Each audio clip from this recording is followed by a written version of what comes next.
Hi, this is SOSF.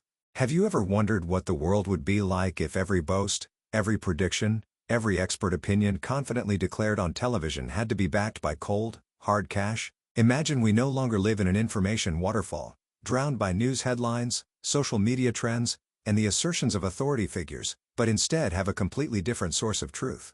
What if truth was no longer defined by the loudest voice or the most prestigious title, but was revealed in real time by a global, 24/7 voting system weighted by money? It sounds like something out of a sci-fi novel, a truth machine built from code and capital, but it's happening right before our eyes, and it has already begun to quietly change everything.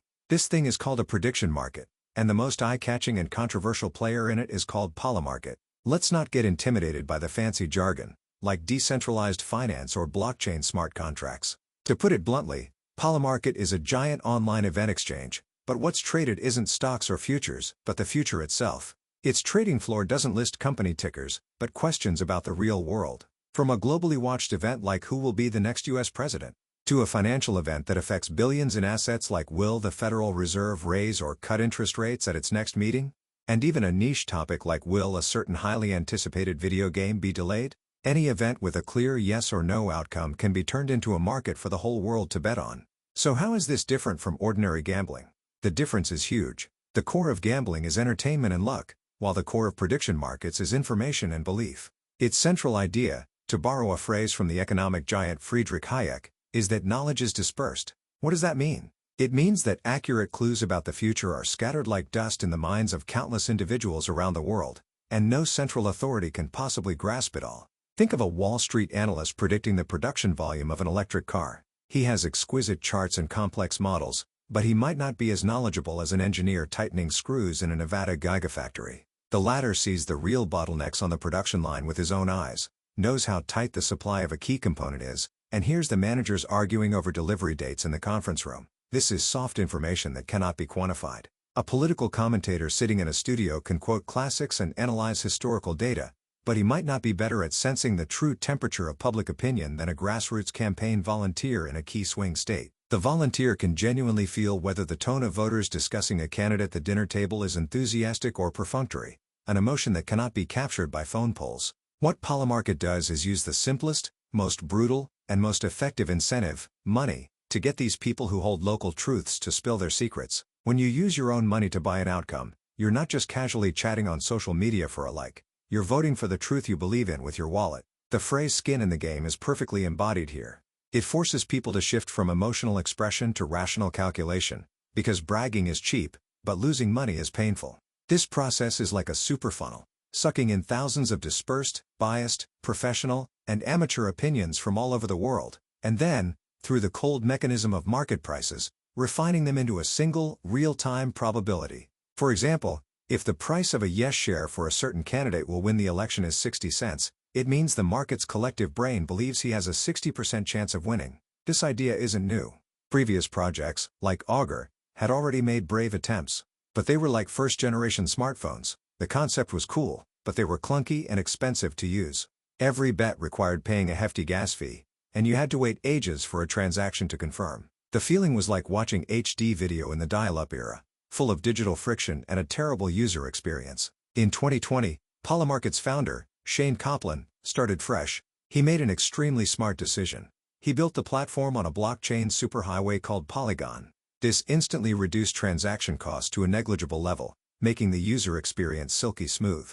It was like upgrading a congested, muddy country road to a two-way, 8-lane highway. The traffic, meaning users and funds, naturally exploded. Soon, the platform attracted the attention of the sharpest minds in tech and investment circles. Think about it. Who would invest in such an outlier? The list is dazzling. There's Vitalik Buterin, the co-founder of Ethereum, the young genius who single-handedly created the underlying technology that supports the entire world of decentralized finance. And there's Peter Thiel's Founders Fund, the Silicon Valley contrarian known for challenging tradition and believing in the power of markets. Their investment was more than just sending money. It was more like a philosophical alliance, a joint bet on the future of information architecture. It was equivalent to giving Polymarket a thought leader certified stamp. Vitalik Buterin's support represented the idealistic vision of the Web3 world, where prediction markets are a key application in the decentralized future he envisions, a powerful weapon against fake news and centralized censorship, a public square of truth guaranteed by code and impossible to shut down unilaterally. Peter Thiel's endorsement, on the other hand, represented a more classical liberal belief. He positioned Polymarket as a serious social tool, a truth engine designed to use the ruthless power of the market to burst the narrative bubbles of the establishment.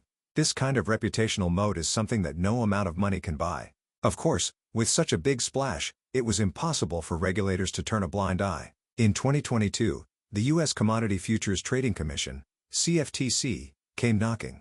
Their logic was simple. This thing you have is essentially a financial derivative called a binary option, and in the United States, you need a license to offer such products to the public.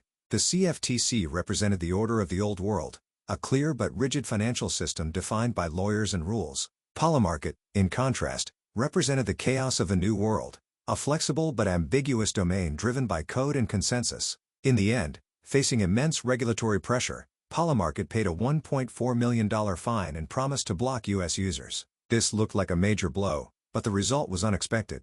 The siege actually became a catalyst, forcing Polymarket to undergo a profound evolution, becoming more decentralized and harder to kill. How did they do it?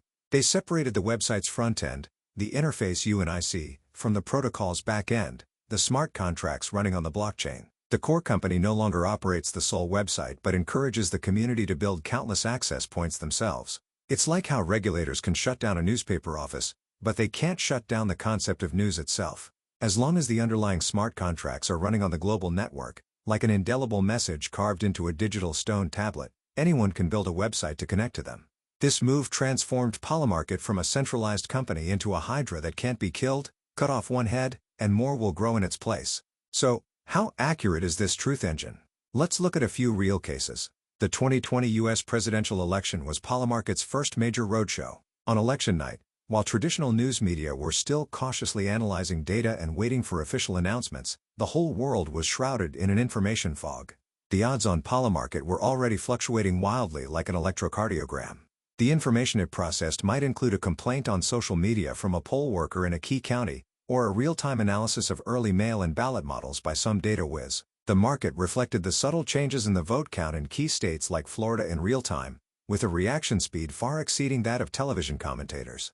It was like a signal tower, capturing the faintest yet most authentic signals from the ground. A more classic example is the prediction regarding whether the U.S. Securities and Exchange Commission, SEC, would approve a spot Bitcoin ETF. The outcome of this matter depended on a complex legal battle and the mood of the regulators. At the time, mainstream financial media and many analysts were skeptical, believing that the regulators' deep-rooted cautious attitude would not change easily. But on Polymarket, the total trading volume for this market exceeded $12 million, and for months before the result was announced, traders consistently gave it an extremely high approval probability of over 80%. Why did this happen? Because the participants in this market were a group with an information advantage. They were crypto-native lawyers, developers, and veteran players who would analyze the wording changes in legal documents submitted by regulatory agencies word by word, and could sniff out the direction from the whispers of insiders in Washington, D.C. They knew which law firms were handling the applications and were familiar with the past rulings of the presiding judges.